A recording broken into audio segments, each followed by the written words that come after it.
Last time on Reckless Attack.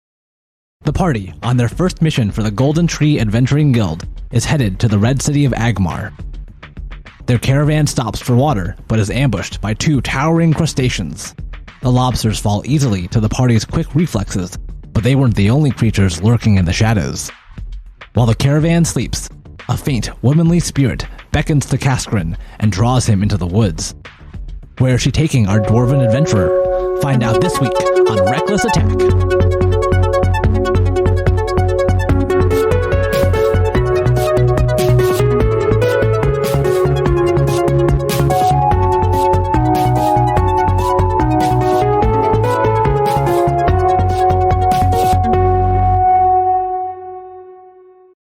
Hello, everyone, and welcome to episode 2 of Reckless Attack, which I don't know if you've heard is an actual play 5th edition Dungeons and Dragons podcast. I am Nathan Lurs. I'm your dungeon master here this evening. Oh, thank you. Thank you. I was feeling a little weird today going into the session, but the cheers already have just washed away all of the anxiety, and pay no attention to any pit stains or whatever you see.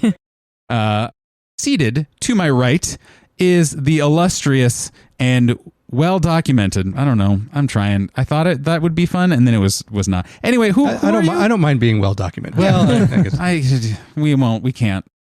My name is Steve Horowitz, and I am going to be playing Sylvesterlin, the Dragonborn Monk. He stands about 6'5" tall, mostly dressed in reds and golds, as is the colors of his monastery. Unlike a lot of I guess, standard Dragonborns, he actually does have some hair or fur, kind of hard to tell, which is kind of a combination of white and silver, which blends in nicely with his silverish scales. Mm-hmm. Generally speaking, he can be seen walking around with a quarterstaff that he uses as a walking stick. And I think I mentioned he's a monk. In case I haven't, he is a monk. In case I haven't, he is a monk. So he's traveling around the world trying to... I almost wanted a quantum leap there. Right the things that once went wrong. Yeah. Hey, it's your character, Steve. Yeah, you can be Scott Bakula Dragon if you'd like. That's maybe. Anyway, to my right. Hello, I'm David, and I play Kascorin Brightmane, the Dwarven Warlock. He is a rather squat, middle-aged dwarf who has a number of golden spirals atop his skin, and his extremities are encrusted with stone due to a very interesting event in his past that has left him elementally transformed. He is a member of the Eternal Citadel, his chosen patron, which we will get into later. But he stands at the front line, heavy mail at the ready, and maul ready to smash whatever gets in his way. Ooh, I like that. Wonderful. Hi, everyone. My name is Jonathan, and today I am playing the frog druid Checkers and his trusty frog pal Mango. Checkers is a smallish blue frog with a large fur cloak and leather kilt. He also wears a tricorn hat, from which you can see a small little green tree frog pop out of.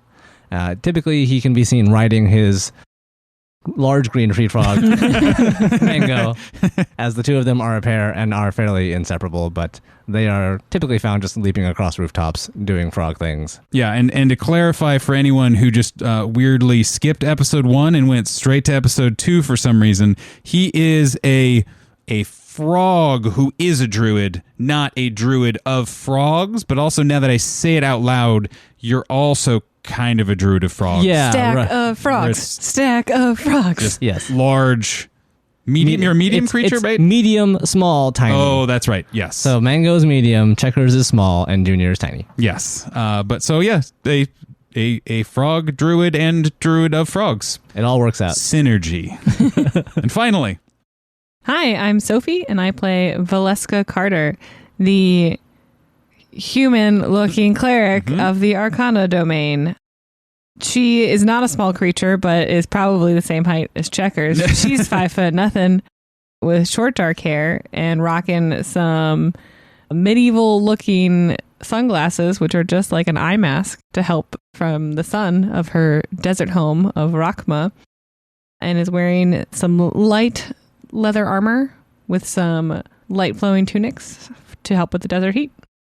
And that is our adventuring party here this evening. And while I know that, hopefully you all just came straight from episode 1, because we're releasing them at the same time. I, Sophie, am so worried for Cass. It'll be fine. He can't die. It's only episode 2, right? What could possibly go wrong? Yeah, but what a message that would send. Right. Right? Nathan has been watching a lot of Matthew Colville. That's right. So, Cass, you are walking through these trees. There is not a lot of delineation. There's no steady growth into thicker trees as you walk in. Pretty much as soon as you step foot off of the road, these are old trees. This is an old forest that's been here certainly longer than you've been alive and probably longer than your parents have been alive or even grandparents. Immediately, after even taking a few steps, you lose track of where you are because of how thick it is. You can just make out, like, okay, the campfires are sort of back there. I think I came from over there. But in front of you is the faintly glittering form that called to you. It's close enough that you would never lose your way as you're following, but far enough that you somehow never get a great look at it. You travel this way several hundred feet into the surrounding forest. All around you, all you can see now is trees and grass and brush and this figure that continues ahead of you. As Kascorin is walking through these ancient woods, he is checking in with himself as he's walking with this woman. He feels the presence of the Eternal Citadel. There is like a rock, like an oath that he knows he took, decades ago. Strangely, as he is walking, he feels just one thing. He feels an overwhelming sense of duty to keep walking and follow this woman. He knows that this woman is not part of the Eternal Citadel, but the Citadel is pushing him on to follow her. As you are going through this, thinking through it with every step you take, suddenly your feet, which are so attuned to the world around you, to such that you can feel things in the ground and the dirt all around you, you notice a slight change, and you sense that there is a layer of stone just underneath the soil and grass that you are walking on. You immediately realize that you are now following what was a road at one point. And you see the form again, just occasionally, kind of looking back, ensuring that you're still following, and seeing your assured footfalls as you stride ever further. And then suddenly you lose sight of it. A tree gets in the way, or maybe it ducked somewhere, but it's gone. And you, still with that same confidence in yourself and in your patron, you take a few steps further, and you find yourself in a small clearing. For a moment, you think you see some sort of kind of scaled monstrosity in front of you. You maybe even curse yourself, be like, shit. By the 12. Yeah. Where have you led me? And after that passes, that moment of trained reflex of a guilder settles down, you realize that it is actually an ancient, beautiful tree standing alone in the middle of this clearing with oxidized copper, silver, and gold pieces nailed over nearly every square inch of its trunk and many of its branches. And you can't guess how old it is because you're not a nature type person, but the dense trunk and the bits of barely visible rubble that you're kind of now seeing all around you poking out of the ground give you a decent idea of how old this place must be. I look up and Kascorin sees the tree's limbs just sort of branching ever upwards like fractals into the night sky, joining with the surrounding forest. He sees the glint from the different oxidized pieces on this tree and walks forward to take a closer look. So as your eyes scan the tree, the surrounding area, trying to not just take in everything, assess threats, figure out maybe what you're doing here. Right. Your eyes settle on a small wood axe that is embedded in this tree. Several pieces of the coins that are there are gone near what seems to be a fairly fresh cut, but there is seemingly no sign of the owner of this axe. Suddenly, again, something else catches your eye. You see in front of you the creature that led you here is standing before you, and this sense of calm overtakes you. You know, it's almost as if you are remembering to relax your shoulders and take a deep breath for the first time in a week, or that you're taking in a beautiful natural landscape that is just kind of almost overwhelming to consider. This creature, which is, it's definitely humanoid in shape, but is very strange, and again has this kind of greenish, brownish skin tone, and this strange hair where it seems to be hair, but also maybe branches or something. It's very surreal. Like, you almost can't quite parse it because of how strange it is. But this thing, and again, it is wearing almost a dress, and you can see now that this dress is made out of coins that are stylistically placed all over its body. These coins are fairly fresh and new looking, in contrast to the very old rusted coins.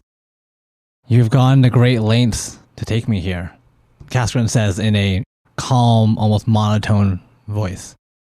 Who are you? And what do you want from me? The creature looks back at you, and it seems like it understands what you're saying, but it does not respond. What it does do is it points to the axe in the tree, and it looks very cross. And then very smoothly, in a very, it's such a simple gesture, and for such a simple gesture to be described as graceful is almost ridiculous, but somehow it is. And it points down at the ground of the tree, where a few roots stick up from the dirt. With a weird sudden clarity, you see two creatures laying there, as if the roots have split open, revealing something to you.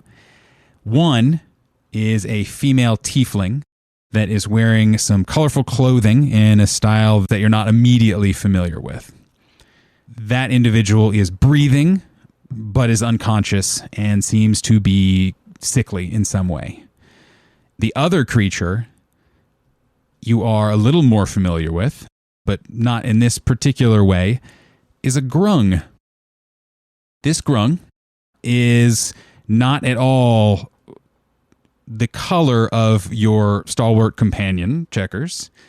It is almost a fluorescent green and has some small tinges of blue, especially kind of around the eyes, the fingertips, that kind of thing.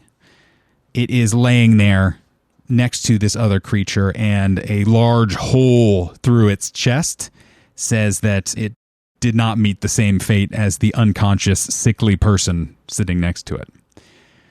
The creature looks at you again. It stares at you, unblinking. Again, it points to the axe. It points to the grung. Looks a little sadly at the creature laying next to it, the tiefling, and then looks cross again, and then points deeper into the woods. The message it is sending is, this thing with that axe was doing something, and there's something over there, and I want you to take care of it. Okay. Kascorin walks towards the tree and examines what's been done to it. He takes the axe, looks it over, and with his other hand reaches towards the tree to see where it's been cut. Yeah, and as you take the axe out of the tree, because it's still just like essentially embedded in the side of it, you can actually see the creature wince. He looks at the axe and he sees, this might be a little stylistic, but instead of tree sap, he sees a reddish resin absolutely covering the blade of the axe. Why would anyone do this? And he looks back at the tree, back at the grung, and he puts the axe in the side loop of his belt before turning back to the woman. She is still looking just directly at you, all of the kind of anger and pain and pity all gone from her face again, and just looking at you. So what are you going to do about it? Right. Yep. He turns away from her and kneels by the tiefling. The grung is too far gone. He knows that he cannot save him. Yep. And like snaps his fingers in front of her eyes to see if she is still conscious and checks for a pulse. Hey, can you hear me? Are you okay? Well, David, that sounds like it's maybe time for the first D20 roll of the campaign. Ooh. What? Is this just a regular D20 roll? No. This will set the tone for everything that happens afterward. The pressure. It is nothing as a regular D20 roll. Roll me a medicine check, please. Oh, God. Okay. 11. Okay. You get a pulse. You have to search for a little while. All you can really tell is that this person is in a bad way. Yeah. I will pull this tiefling. I will pull her from the roots and kind of set her up against the tree to get her comfortable. I rummage through my pack and pull out a small red flask, just a regular cure wounds potion. And I'm going to, gently tip the contents of this potion into her lips. Okay. I don't think it will really do much, but anything is better than nothing. And I will take a closer look into where the woman pointed into the forest, look at the spot where she pointed. So you see a little bit of color return to this person. They are still clearly sickened, but it does seem that it has fortified them a little bit. Right. And so you kind of start heading a little bit, at least looking that direction. And by the way, the woman is gone now. Okay. I look back to see where she might have been and then realize she's gone. It's just the three of us. I make sure that the tiefling is comfortable, and then I start heading towards the spot in the forest. Okay. How far do you go in? I imagine that it's like partly underbrush in between all of these tall ancient trees. I, pass the first tree, the second tree, I'm maybe 5 feet in just to see like what is past there, but always keeping an eye on the ancient oxidized tree. Yeah, making sure you know where you are. Yeah. Yeah, got it. Roll me a perception check. 17. Ooh, pretty good.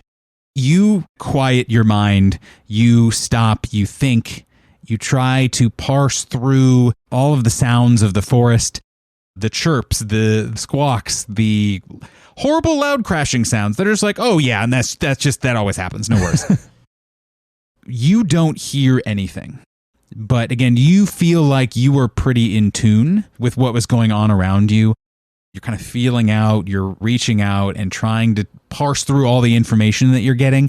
All you can tell is that if something is that direction, it's not close enough for you to be able to know for sure. Okay. Citadel, what have you gotten me into? What have I gotten myself into? All of these thoughts and self-doubts are going through his head. This isn't the first time he's helped someone, obviously, but no amount of military training or training with the Golden Tree has prepared him for finding a tiefling and a grung hidden underneath a weird tree. On one shoulder, he's going to pick up the corpse of the grung, and on the other, after a little bit of finagling, he gets the tiefling as well.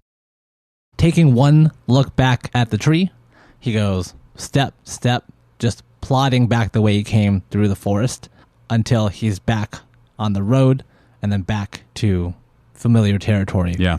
Carrying these two bodies. It's less hard than you were ready for it to be. You were able to once you experienced everything, your kind of regular sense of direction came back and you're like, okay, no, that's where I came from. I can just keep walking that way and I'll hit the road. And you were correct. After a few minutes of walking, he sees the light of the runic road and the campfires of the caravan. He still feels this odd sensation when he returns that, like, for some reason, nobody is looking his way, and he makes his way back to his caravan where he knows that his other guild members are. Yep. His first reaction is to find Veleska and wake her up. He sets the two bodies down and then says, Veleska, are you awake? I need you. Oh, get up. I know it's my turn for watch, I think. No. This is important. Come, get ready. Come out here. Bring your medicine kit. What? I'm coming. Where was Veleska sleeping? I'm assuming we kind of had like campfires between different like wagons and things like that. And I know Val and Checkers were dissecting a lobster. Yes, you were. Right before bed and doing some culinary experiments with the meat of it. So I think Val would probably have fallen asleep, like leaning up against maybe like a crate or something. So she was sitting on the ground and like leaning up against it with one of her notebooks on her lap, just taking notes. But Hoti is probably curled up next to her. Oh, God, yes. Because that sweet angel baby needs scritches. Yep. Constantly. So, and she's probably like, it doesn't need a blanket, but she's like tucked it in. Man, that's not fair. I wanted to do that. Well, Cascorin's just going to take Val's place when his watch is over. Like, somebody has to be next to Hoti at all times. Yeah. Like a little donkey. But once you say like, oh, get your medicine kit, Val's like, okay, all right, no, I'm up. And she like slaps her face a little bit and is grabbing her stuff. Okay. And we'll follow. And where did you put these two individuals, the corpse and the person? I would have put them on the side of the caravan, but in the shadows. I imagine that there's like a campfire in the middle. We're all around this, but I want to hide these bodies in a way to not alert the other families nearby. Yeah, I was just thinking that. And you would know that, again, you had that moment, like just that weird clearing of everyone as you're kind of re-entering. But you know, especially you, probably better than anyone, know that that someone would come by. Right. And that you would be seen if you cared about not being seen, you need to take precautions. So that's perfect. Do you even maybe haul them into the wagon or something just to like get them all the way out of the way? Especially if everyone's like sleeping outside or anything like that? No, because I don't know what has happened to this tiefling, and being COVID conscious, I don't want to bring her into the tent until we can figure out more what is going on with her. Got it. Okay.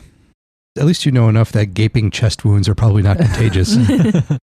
Oh, I was going to say, so Mango would probably be sleeping under the same tree that Checkers is, but when Kascorin gets close to the campfire, Mango's probably going to wake up and go over to Kascorin. Yeah, I've got my mail on, like, I'm not being super quiet. Yeah. Okay. So, Kascorin, you would see a medium-sized green tree frog.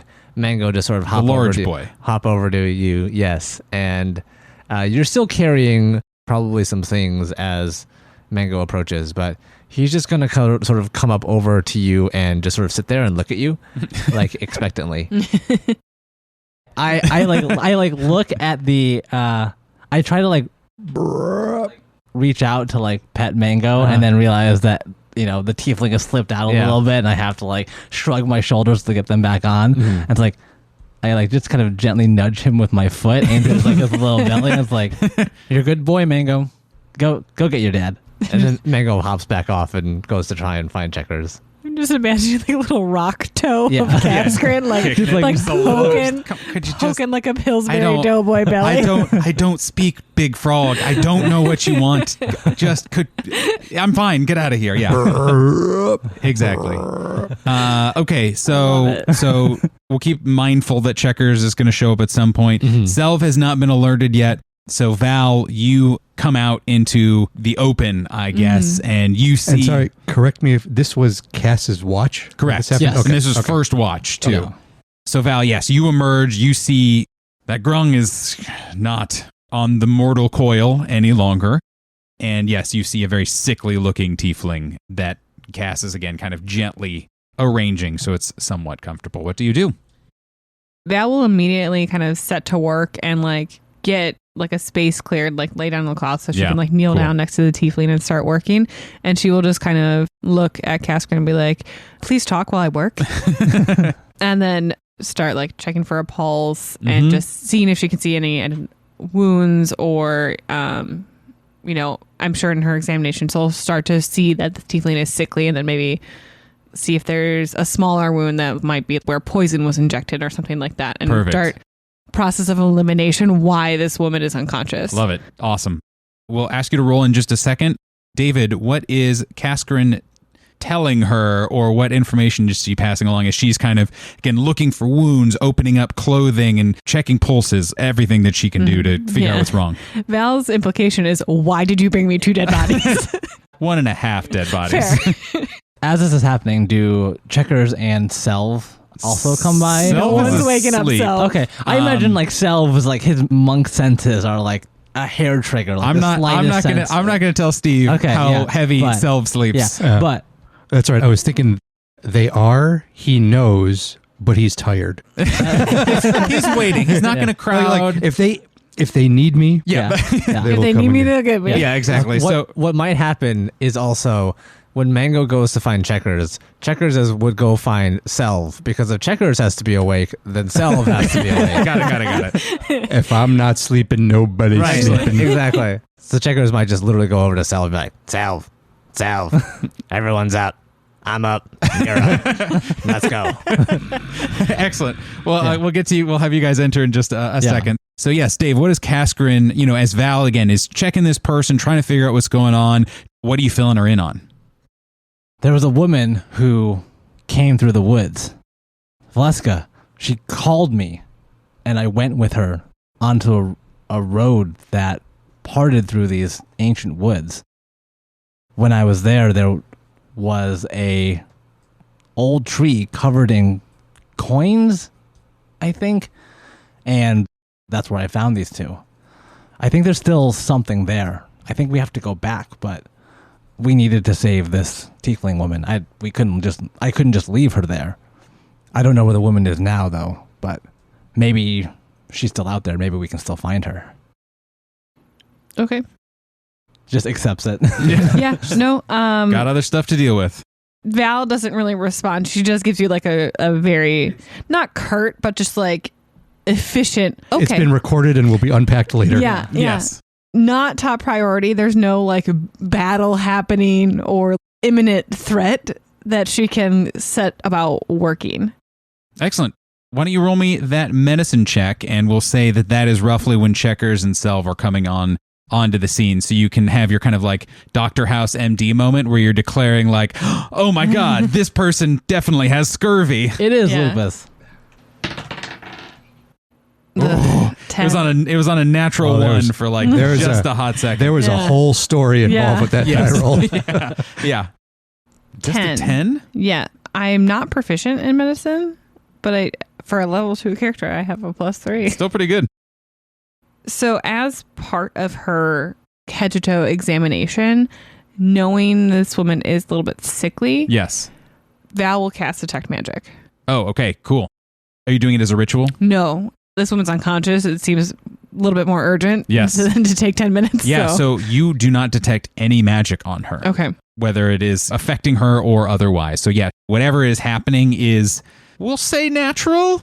Okay. But you know what I mean. Yeah. It's D&D natural, which is a lot of questions. So Checkers and Selv, and I don't know if Mango is with you, Checkers.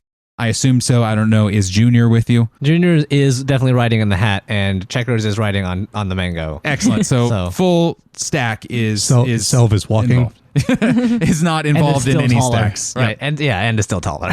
So you two come upon this scene.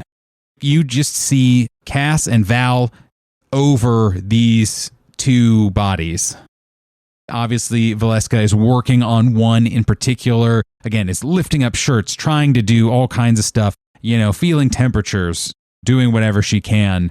And yes, Checkers, you see another grung that is laying there. Right. So Checkers would probably come across a scene a little bit disoriented, a little bit upset that someone interrupted his sleep. He'll look over at Kascorin and say, Mango said you wanted me over here. What's going? And then he'll see the green fluorescent grung lying there, unmoving. Big and obvious, large, clearly mortal wound. And just freeze mid-sentence. And a lot of things are kind of going through his head right now. One would be, did they send someone to find me? Are there other grung here? This is impossible. His head is just a whir of questions at this point.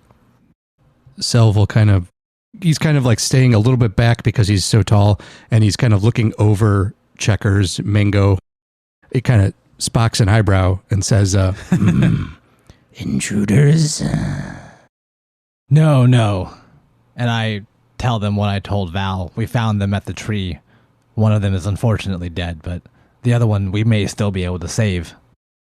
And then Selv looks over at Checkers and says, because the grung is, you said it's kind of like a neon greenish. Yeah, so anatomically, it's pretty much the same as Checkers, but the coloration, and you would know this, is wildly different. Checkers, it's wildly different than anyone probably who was in your tribe. Yeah, that was one of the questions You've I never had. seen a grung that looks like this. So that might have been one of the questions of, did I know this person? And immediately just seeing the colors, like, no one I know has ever looked like this. Yes. This is very different. And Selv will just kind of make a comment. Bright colors, poisonous. Would you like to make a roll or something? Yeah. My good frogman. Let me go ahead, because the thing that Checkers would know is that his species isn't particularly poisonous, but that's because they are from a different location. But he doesn't know anything about if this particular grung is poisonous. And that was kind of directed to both Checkers and Val, because I'm assuming Val is still kind of... The second Selv says that, Val is like, of course. I'm so sleepy. Excellent. We'll have you. I am good with that being. If you'd like that to be another medicine roll with maybe some guidance and that kind of thing. But first, we'll have guidance. Try to. That sounds good. As I smash Jonathan in the arm. Yeah. What do you say? What do you say to guide Checkers? Val would probably, just start like saying that little like phrase the tour guide tells you when you see like the little poison arrow, like dart frogs at the museum, of like, yes, the fluorescent colors are a warning the other creatures that they are poisonous. So if the fluorescent green makes sense. So what Checkers is going to do is he's going to roll survival, if that works. If this is a creature that he's familiar with, if the colors might indicate in the wild that this would be a poisonous creature. Worst case, he's just going to go up and touch the thing and be like, hey. And Selv will be more than happy to help Veleska. So I would say poison. Nature or history might be a little better for you, Checkers. Sounds good. But survival I will take. It'll just be a little harder, but also you can roll with advantage, as this is a grungy kind of thing, and you would have particular insight in such things. You have guidance. Being yes, one. I will take the harder survival. Okay. So that is going to be, and then could you roll a D4 for me? 4. Ooh.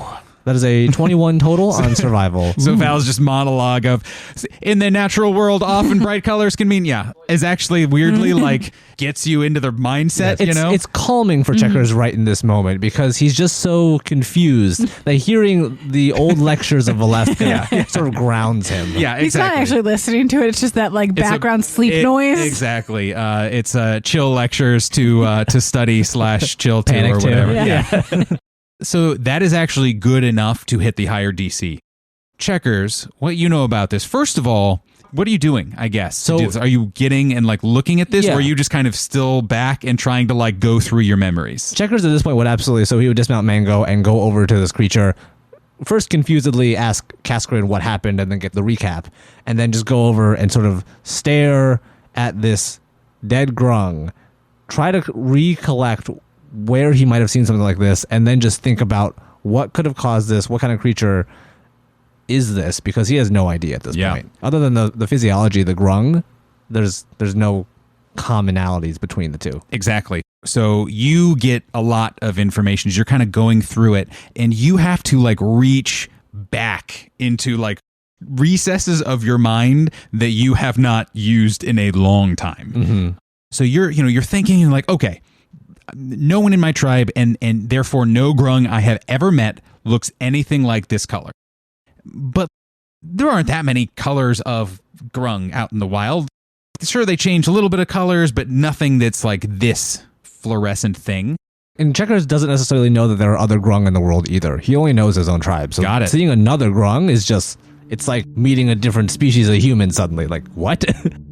What you remember, there was stories of grung who would eat just huge amounts of a certain type of fruit that existed nowhere near anywhere where you lived. Like it was on its own, like a mythical faraway place that you didn't even have a name for because it was just like Atlantis as far as you guys were concerned.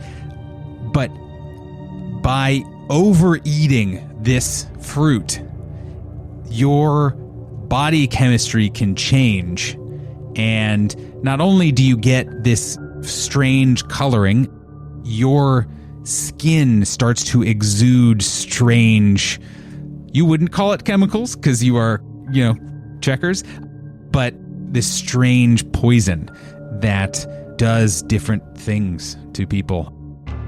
Part of the reason that this didn't come up beyond you guys not having access to it is that you know that tribes of grung choose to do this and use it as a way to capture and control people.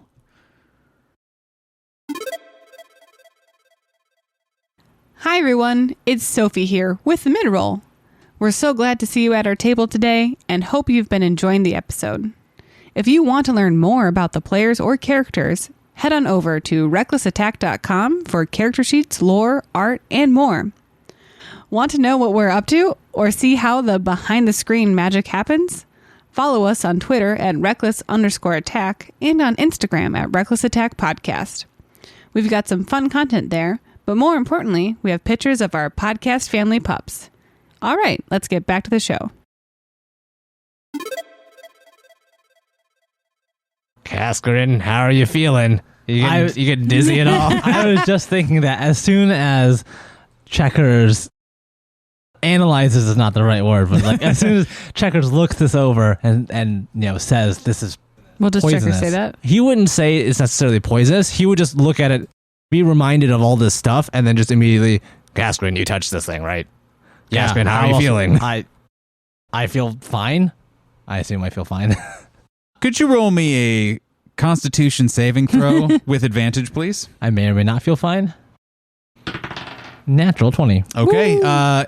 You realize that like you felt a little something, like it was tingly, and it wasn't even necessarily like a lot of poison, but like, ooh, that was now that you mention it. I thought that was maybe just nerves, but oh yeah, now that you mention it.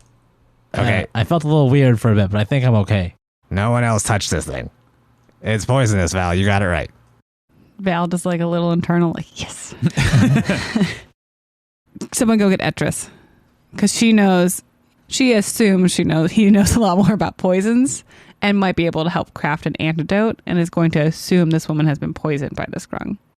Kascorin goes into the caravan, just flings back the cloth entrance, and then he disappears to go wake up Etris. Self, what are you doing during all of this? Selv will kind of move towards Val. Have you identified the poison? I think it's from this grung based on what Checkers has told us. As Val is saying this, she's kind of stopped tending to the woman and started like setting up Etris's kit by the fire and is assuming he's going to like start brewing an antidote. And she's watched him probably do enough of this to like get his workflow. Yeah. Not like do it herself or anything like that, but just like what he uses and how he likes things set up, and because she's probably obsessively watched him to learn how to do it, but he's like not teaching her, but she's like, I will learn this. I'm gonna learn. I don't care. You don't need to tell me anything. I'll learn. Yeah, but she's What do you need that's not here? Etris. But can you help me bring her closer to the fire? Because I'm assuming we've moved her. We're like Yeah, we're like in the woods, like in the shadows. The clearing by the road or something, and like or on the side of the wagon where it's kind of like hidden from the rest of the camp. Right, exactly. Yeah, so she's not in a convenient spot. Yeah, so let's move her like next to the fire. Self just will nod and then just kind of pick her up as gently as he can and help move her to wherever Val says. Val will ask Self to sit with her until Cass comes back with Etris. And then Val will grab some gloves and some vials and go up to Checkers and be like, Checkers, I would like to be respectful, but I also will need to get some of the poison off this grung. Why do you have to be respectful? It's dead. Okay, we're good then. I'm just gonna go. It's not gonna care. All right, just we'll talk later. Yeah, okay. So, Selv will sit down cross-legged next to the tiefling and kind of take out his flute and just start playing kind of a low, something soothing. Mm-hmm. Wait, what's going on? I got him. What? What? And you just are hearing this. He is probably actually asleep in the wagon. Mm-hmm. Yeah. Sure. I can see what I can do. Do you know where my kit is? It was right here. I swear, and it was all kind of lined up. And you hear rummaging going on inside. As he's saying that, I'm assuming it didn't take long for Val to get like little vials from the grung. She comes back with her gloves and vials and is like, "Oh, don't worry, Etris, I've set it up next to the campfire, and here is samples of the possible poison." Selv is sitting with the poisoned woman, and we are ready for you to brew. And his already always crazy hair somehow looks even crazier, and he's kind of squinting and just clearly was about to start ripping apart some boxes that were in here, and he's just like, well, all right then. Okay, let's get to it. And he goes over and he notices the grung that's laying there, and he kind of does like a double take. So Val's like his Sioux alchemist? Yeah. Yeah, Val has a burning desire to learn everything she can. And Etris is somebody who is wildly proficient in his field. Not in the way that she would have trained. No. At all. Aggressively not. Right.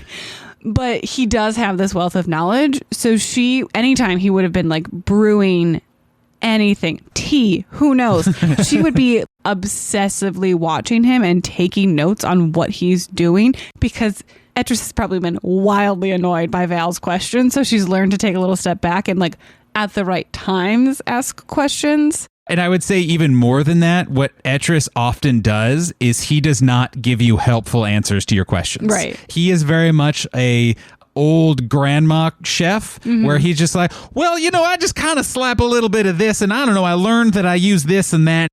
He's happy to answer the questions, but he's not giving me answers that how much I want. Yeah. How much? He's I giving me said a answers. pinch. Right, Yeah. exactly. Well, how It's much is a pinch? It's a pinch. I can't. That can do nothing with that information that you have given me. So maybe you've just been like, well, I'll just watch and I'll figure it out on my own. But you're not helpful. Yeah. So you guys, again, he kind of double takes at the grung, but he kind of beelines over to the person who needs help. And he says, "Oh, thank you, Val." And he moves around several things in his alchemy kit without It's all saying highly anything. like, it's like almost like she took like a speed square and it's like all at 90-degree angles. Yeah, exactly. And lined up. It's like a small Japanese child's lunchbox where it's all, and he just messes all of it up immediately, like looking around for stuff. First, he goes to the person and again is taking vitals in the same way you guys are. Hey, Val, can you check this? And can you if you look under the armpit, can you see what's the color that it's got going on around there? Oh, and I'll mention, I didn't say that this particular tiefling is kind of a bluish color, wearing interesting, different clothing and kind of big, almost like horseshoe like horns. upright horns. Yeah, Exactly. actually, that was one of the things I was going to ask was, based on their clothing, do I know where they most likely came from? You can roll me a history check. Okay. Natural one. Nope. No. Could have been the moon. 19 for Kascorin. So he's been in a major city for most of his life, and he's seen a lot of people come and go. Maybe it's a clothing he's recognized. Not from around here. Yeah, so actually what you would not have ever met someone who was wearing something like this. You were maybe on a patrol one day and you walked past a clothing shop, a fancy, globally conscious fashion was like, oh, we're bringing in all the best fabrics and styles from around the world. This set of clothing, again, there are tieflings all over the place, certainly, but this style of clothing you heard was like from another continent. And people don't travel across continents anymore. Like some people maybe do, but the world remains a little too big and fragmented and scary where people are just now kind of traveling on their own continents because not everyone has a runic road to travel on. I think you're right, Self. She's not from around here. What happened here? Would you like to roll me a medicine check, Sophie? Guidance. With guidance and with advantage as you are being assisted. 18. Ooh, okay. That is indeed enough. Not only are they absolutely poisoned, you just kind of have the poisoned condition, as they say in Dungeons & Dragons 5th edition, but this person also mechanically has 5 levels of exhaustion. Shit. So they are not able to move. Again, they are currently unconscious just because of the sheer amount of whatever that is affecting them. But yeah, they have 5 levels of exhaustion. So they aren't able to move, aren't able to speak. This person is in a bad, bad way.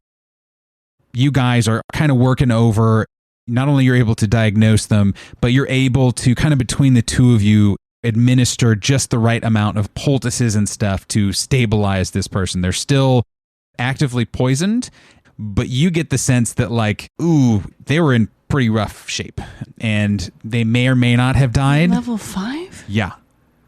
And 6 is death. 6 is dead. Yeah.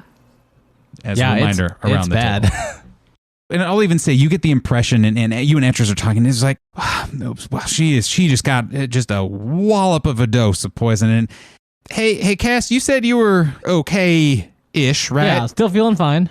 Well, even with it being dead, Val takes off her gloves and washes her hand really quick. Throws them in the fire. And goes and starts looking at Kaskorin's eyes to see if they're dilated and just starts looking at the area and at his neck and pulling his mail away from his neck, which kind of chokes him. Yeah, and he's used to a lot of field medicine, so this is very and on Etris par. is also leaning over her shoulder, just peppering you with the occasional question. How's your big toes feel? He wiggles them a little bit. I still got him. Okay, well that is great news. I've been thinking, Val, and this poison, it doesn't seem like it's a strong poison. I don't get it. It's not a poison I'm really familiar with because no offense, Checkers, it's just a weird, very particular grungy kind of thing. Mm-hmm. I'm getting the sense that she's in a bad way because she just has a lot of it. It's not necessarily lethal poison, but she's just almost had a lethal dose. Exactly, where she's had so much, and whatever it is nasty stuff. What I had ready in terms of your kind of anti-poisonal deals, I just used. But is there a risk of poisoning for y'all in the near future, you think? I'm asking questions to know how to help, not know how to judge. You understand? Well, Cass, you said we needed to go back?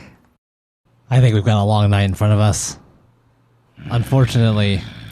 Sorry, I chuckle because I imagined Checkers has just fallen back asleep on top of Mango, waiting for somebody to yes, though. But yes, even with all of the questions whirring through his mind and the existential nature of all this, is just I'm just tired. I mean, he's I'm not going to solve this now, so I might as well take a nap while we... Yeah, Val can think about it. Right. She's the smart one. Right. She'll figure it out. We've been walking all day. I'm tired.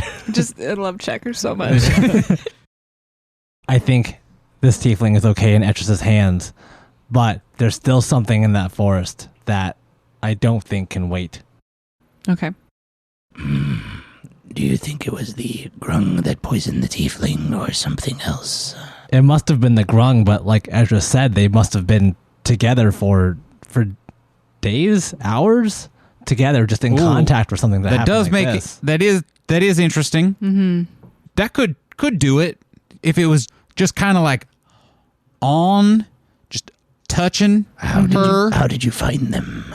Were they touching? The whole time? They were touching, but that doesn't make any sense. They must have been like that for days. It's not impossible that they were. Again, at least Etris is like, well, at least that makes sense. That's a way it could happen. I don't really. Checker. Oh, you should ask Checkers if he knows. But okay. So you're going off into the darkness, and there's going to be poisony kind of things. There might be fighting. There's a possibility of poison. All right.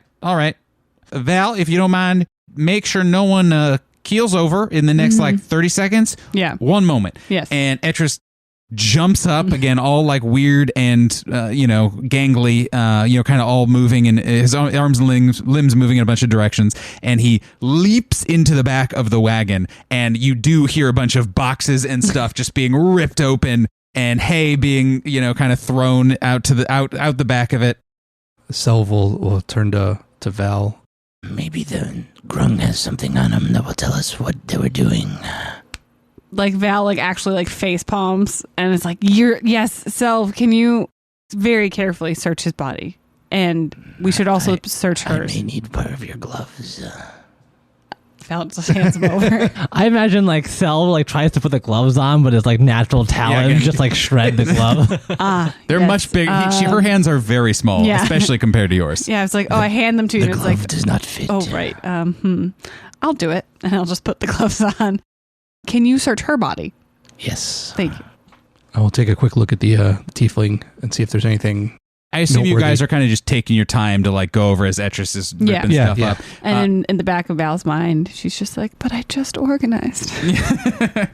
You don't find anything on either of these creatures. And I feel like I kind of skimmed over it, but especially now that you're really handling and not paying attention to the fact of I need to save this person's life, is that this person's clothes are not well maintained. They seem to have once been very, very nice, very, again, bright and colorful, and just interesting patterns sewn into them. But they're dirty, there's rips, there's fraying, that kind of thing. But you don't see anything on either of these bodies, the two of you. The one last thing I wanted to try before we ready ourselves to go into the woods is I would like to try to mind link with her. Ooh, what is that? So what does that does that do? Yeah, so the note I have is for mind link response. It says, when you're using mind link to speak telepathically to a creature, you can use your action to give the creature the ability to speak telepathically with you for an hour or until it ends. To use this ability, the creature must be able to see you. So I think it won't work, but Val still wants to try. Yeah, and actually, what I would say is that there are instances where that I could see that working, where someone's paralyzed or something, right? But they still have mental faculties. But this person is, fully unconscious. Okay. And so you reach out with your mind and there's nothing there. Again, this person is clearly alive, clearly fairly stable, but is just way too out of it to respond. Etris comes back and he's like, oh, okay. All right, y'all. So first here, and he just kind of dispenses, and he has just a whole crate that he's just holding in his arms, and he's just shoves his whole forearm in and is just rummaging around, and he's like, okay, first, all right, here, take these 4 guys, and he hands you 4 potions of minor healing. I still got a few extras of those kicking around. We don't want to use all of them right this second. Okay. And he gives you, all right, here's 3 of these guys. That'll help a little bit with the poison. That's kind of all I got right now. I can make some more later, but I'm going to be making some. You get it. That potion gives you a D4 on all checks against poison for the next 1 hour after you drink it. All right, how about, I think I cut myself. That's fine. I'm sure it is nothing too bad. And then, yeah. And, okay, here is 2 vials of insect repellent in case. Very smart. Thank you. There are skeeters in there, and 1 anti-diuretic, if that's useful. I'll keep that and and decide who needs it. Yeah, it's kind of an as necessary kind of thing, but I like to keep you guys all prepared. What was the poison potion? D4 against poison for 1 hour. What was it called? Anti-poison potion. Anti-poison. Exactly. Anti-venom. Nailed it. That's what I got right now. One thing I imagine that has probably happened while we've been traveling is that Val has, at least in her head, some kind of list of ingredients that Etris needs for potions and stuff like that. Absolutely. Okay. This is like her 101 of how to become an alchemist is like errands for Etris. Yeah. Of like, what do you need? and he Val loves is like okay doing the grunt work to like come in on the ground floor to learn something. Because if she's we're behind it. If it's the way, Cass described it, then there's probably an ancient forest, which means there's probably some of this stuff growing around places. So before y'all leave, if you could help me move the body. Yeah. Mm-hmm. You could even, I kind of made a little space in the wagon there, so you could probably just throw it on up. And, I don't know what kind of the done thing is, the way to kind of pay respects to the twin-headed death grave god or what for this sort of thing. Either way, I don't want it here. Yes. I feel like questions will be asked, and I do not want to be legally liable for these sorts of things right now. Fair. I'm a little hot, so to speak. So Val will kind of just like, yep, Etris, we got you. Don't worry about it. We understand. got you. great. You are a very strange being. Well, I do appreciate that. Thank you so much. Cass, Of course. Can you, Yeah, help me? Cass- Can you like put a towel over your hands? Yeah, No. Kascorin will actually take like one of the like spare blankets, just one of the ratty old ones from the caravan, and wrap this Rung's body around Smart. it Yeah, before placing it in the caravan in a tucked away corner. perfect. So Etris is kind of going around, and again, he's giving you all these potions. You see that Hoti is still just dead asleep, That's sweet, snoring, sweet angel. doing weird donkey snores. So do you guys go into the forest? We're following your lead, Cass. Checkers will wake up at this point and go, It wasn't a dream, was it, Cass? "No, We sorry, Checkers. We still have to go, don't we? We do. We still have to go. There's still work to be done tonight. Come on. Best to get started."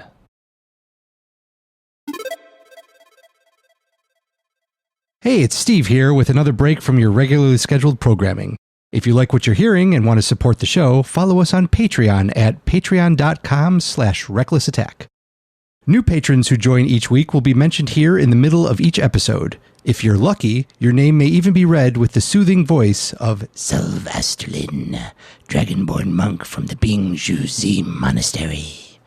We love hearing from all of you, and if you like what you've been hearing so far, don't forget to leave us a review and comment on your favorite podcast listening service. Thanks for joining us, and we hope to see you at our table again soon. I assume, Cass, are you leading them? Mm-hmm. I will take us back to where I had walked into the forest the first time. Okay. And I know a lot of you do not have dark vision. Are you lighting anything as you are traversing into the woods? Checkers would light a torch at this point. Okay. Val would cast light on something of Kascorin's. Okay. Most likely. Perfect. Or do you want light? You can cast it on Selv's staff if you Yeah, want. I don't want light. Are you gonna be like a little bit ahead of Yeah, us? I'm going to be a little bit of head Yeah, so scouting I'll it cast it on your staff. because I'm looking for where the forest turns to road. Yeah. So you guys go in again. Cass is at least a little bit ahead of you guys. I assume not too far away. Whatever the magical distance that adventurers know to be apart from each other so as not to lose each other in the dark. I assume that is what you're doing. Yep. And that you are well-trained guilders.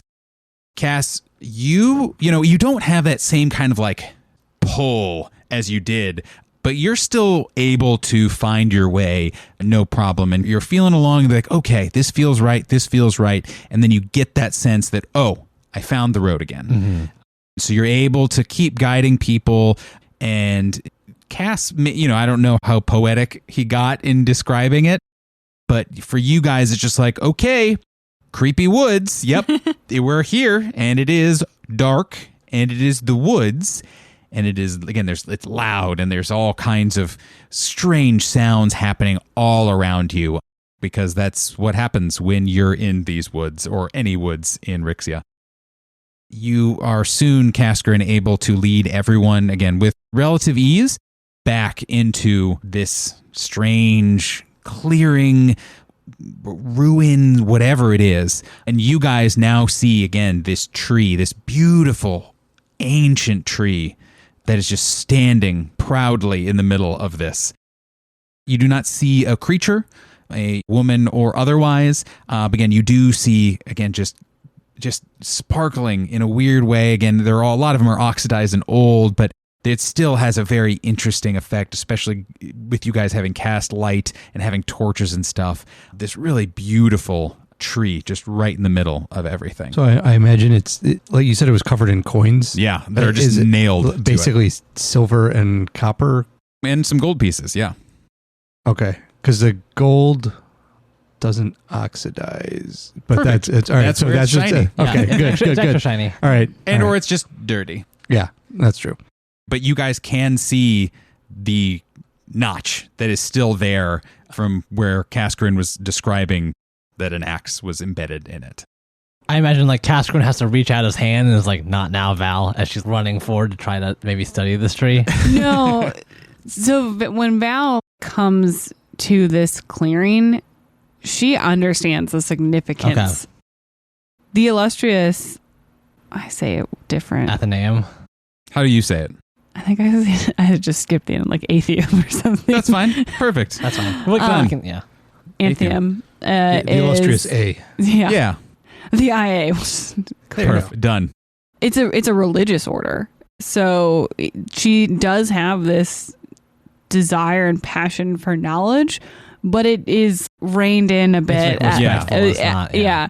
There are limits to what she would do. Yeah. And there's a in right that pursuit. way to do it. Yeah. It always kind of was my impression. Yes, Jonathan. I would like to say that Checkers absolutely has none of that respect that Val might have. And the first thing that he does when seeing this tree goes, wow, how do you think this thing goes? And it actually begins to like jump towards it in an attempt to climb the thing. Val is too like, Does anyone stop him? I will. Yeah. Everyone just around the table is all looking at each other, be like, I don't know what the right thing to do is, and we don't want Checkers to die. But Val is Checkers, whoa. stop. Yeah. Stop. Oh, we're stopping. Oh, okay. Do I know anything about, like, do I recognize the tree at all or anything like this, or if there's stories give about this? me I'll take, I don't know. What do you think? Either maybe religion or history? Those are both perfect. Okay. Val was going to ask to roll a religion check because I feel like, given your description of this seems more a spiritual or religious site, especially given the description of the woman guiding you there. There's a lot of things that I could ask for, or that whatever you guys want to roll will give you more different information. I'll put it that way. Val will clasp her shield to her chest and like touch the goblet with the eye on her shield. The holy symbol of the god of knowledge. And cast guidance. I was going to remind you, as the kind, generous dungeon master that I am. So I rolled history, and I've got a 17. Ooh, okay. Religion. 13. Ooh, okay.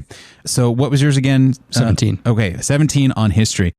You know that this is probably a luck tree, which is something that doesn't happen all over the place, but is kind of one of those just ancient traditions that happens in certain cultures around the world, and was just kind of a centerpiece, especially as you're kind of looking around and you're seeing like, okay, this bits of rubble was like, maybe this was a town or something like that, and this was probably a tree that was imbued with a lot of meaning, a lot of ceremony and that kind of stuff by the townspeople.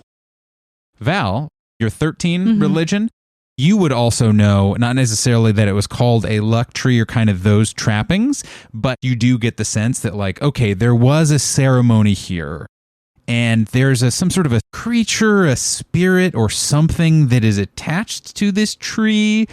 Maybe there was a relationship, or it imbued meaning to the tree and gave it life. I'm not entirely sure, but you immediately know that, yes, this was a righteous, quote-unquote, holy place at one point in time, and may still be. Do any of the coins have a visible date on them? We'll say, since you said that gold does not oxidize, you see one coin, and it is several centuries old. Checkers will happily check more coins if that's a thing that we're interested in going to. No. There is still something. I think we have something a little bit more pressing. But yeah, I just wanted a general time frame. Yeah, so centuries old.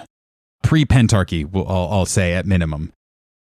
We can come back to this tree in a little bit, but there's something else in this forest. I hope you're right. That is waiting for us to find it. And Kascorin will start moving towards where the woman pointed him to, and sort of go in the same distance just to check that there's still nothing there and it's safe to keep moving. Yeah, so it is. So I wanted to say real quick, absolutely, before we moved on, can Val do a medicine check on the axe wound in the tree? Yes. So yeah, go for it. 17. It is interesting, just in the same way, like in the way David described it is true, where it is this weird, it is sap, but it's also not sap, but it does seem to have dried, and it's not like actively bleeding. I was going to say leaking, and I didn't like that, but yeah, so it's not actively bleeding or anything anymore. So it seems like, yeah, that's not good, but it is okay, and it is kind of stopped. Val will continue on then. Would she know if it needs healing?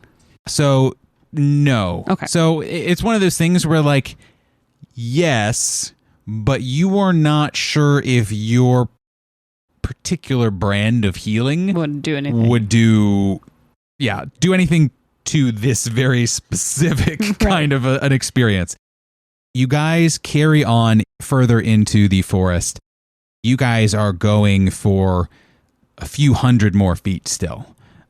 In the distance, and this is with knowing your guys' passive perception, Checkers, you probably hear it first, where something changes in the air, in the sounds and that kind of stuff. We're like, okay, hold on. It was just nature sounds. There's something else. What is it? And so you kind of get a little taste of it too, just a little after Checkers does. You, Checkers, do hear chopping of wood, clearly, and it's of several axes hitting wood. Hold on, guys. I think I hear something. Sounds like there's a bunch of... Is that wood chopping? Val stops and starts listening and tilting her head. It's like, I don't hear it yet. Yes. Can everyone roll me perception checks? 10 on perception. 11. 12. 10. You can't quite tell exactly where it is. And again, maybe it's just because there's actually, it sounds like quite a few axes somewhere up ahead. So it's echoing weird. Not that I think we're in any real danger, but Checkers would like to cast the cantrip Magic Stone and summon 3 little frog stones. Okay. Put them in his hat. Anything else anyone else would like to do? Do we want to cover the light for right now or be ready to cover it? or we can hang back while you go ahead. This does seem like something where maybe we should be a little stealthy. I will give it my best. Clang, clang, clang. Guidance. Val will actually say, may you find the truth we seek as she casts guidance on you. Okay. Kascorin will walk forward ahead of the group and try to get closer to this clearing where he hears the wood chopping now. Roll me a stealth check, please. I have disadvantage because I'm... But add a D4. Yes. So I have 15 on the die, plus 1, minus 1. So 15. Ooh, and that was the low one was a 15. Oh, no, I suck. It's No. 7. Ooh, yep. It's actually just Okay. 7. Okay. You got us all excited. So, Wow, that was Did. good. All right, and as a reminder, usually we'd be doing a group stealth check, but because of just the way things were arranged, it was very much a like, Cass has to go first, and like he's by himself. Cass, you are doing your best. You know this is not exactly your, to use a ranger term, favored terrain, shall we say, in that you are, again, giant maul, heavy armor, big, actual, literal, made of rock dwarf. So you're approaching, but you're, The natural choice for stealth missions. exactly. But you're keeping an eye out. You're watching things. You're trying to take it in. You're doing your best. You see a clearing ahead of you. You see a lot of stumps right on the edge of it. It's clear that several someones or somethings have been chopping down a lot of wood here deep in the forest. You start to see, and this is, again, you guys all can kind of see this too. I mean, I'm just for the sake of it, you are close enough to be like, okay, something's up there. There's a little bit of light, something along those lines. You don't hear or see anyone right next to you at this point, and you see these flickers of fires. In this clearing, you see quite a few grungs.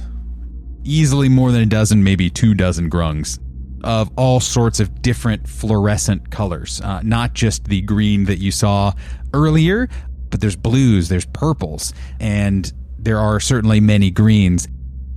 You see, again, all these different colored grungs, and you see several of these grungs seem to be almost riding around mortals, dwarves, elves, humans, of course, and all the different species that you can imagine in the fantasy world.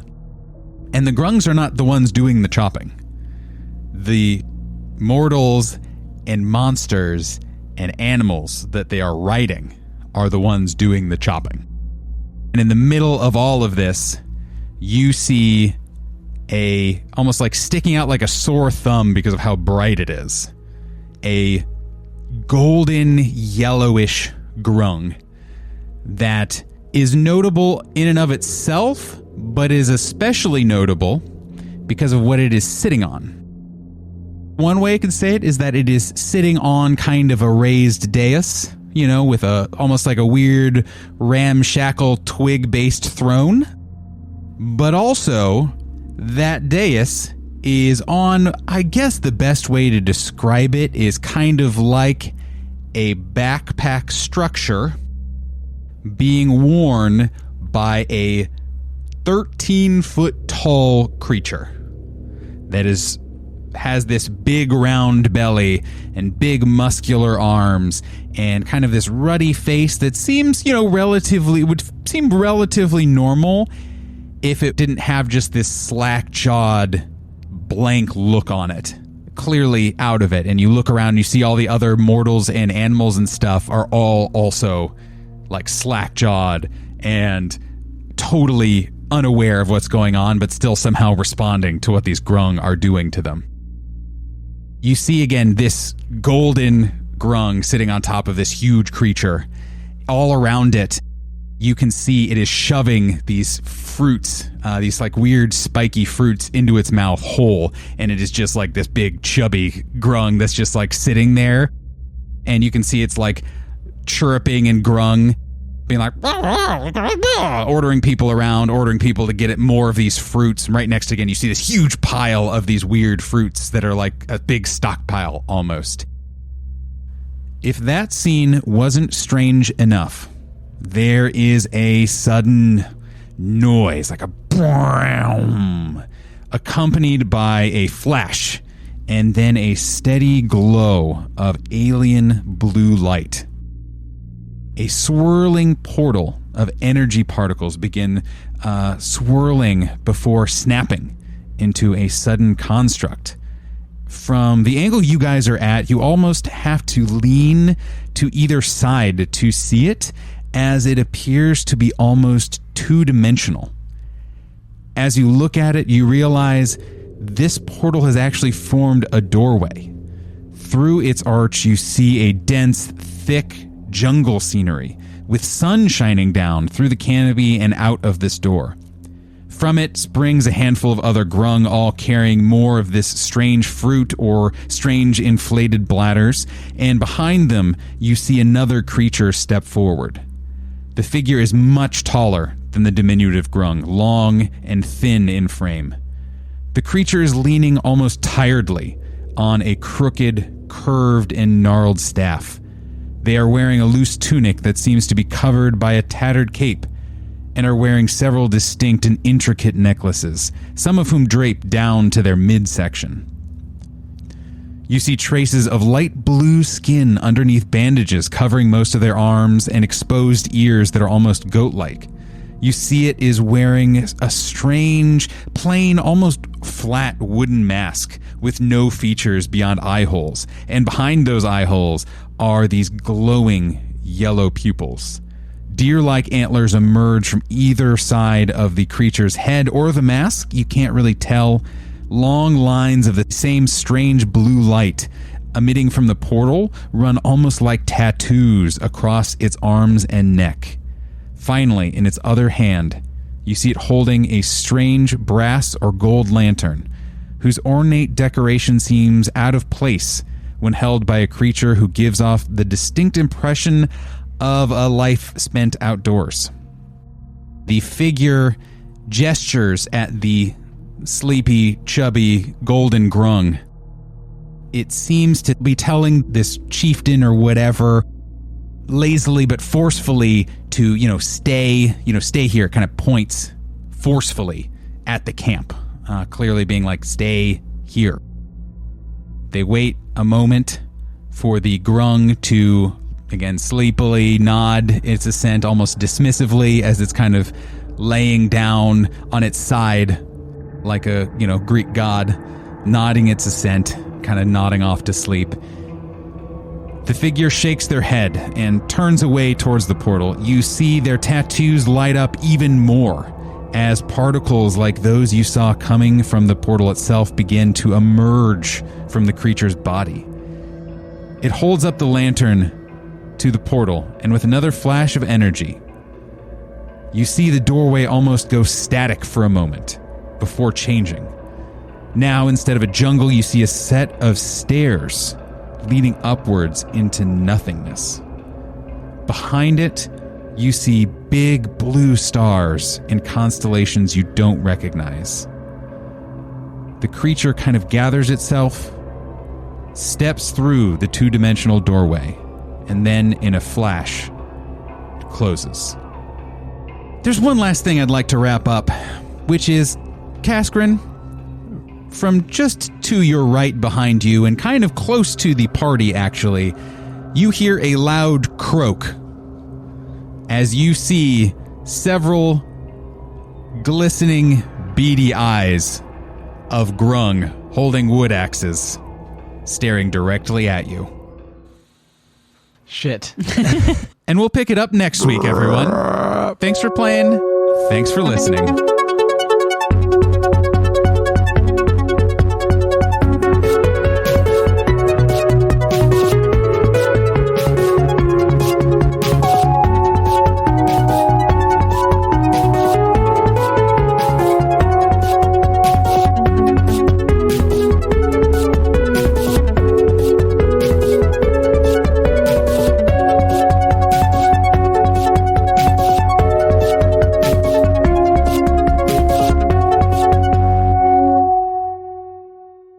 If you love Reckless Attack, and I know you do, you'll love the people who helped us make it possible.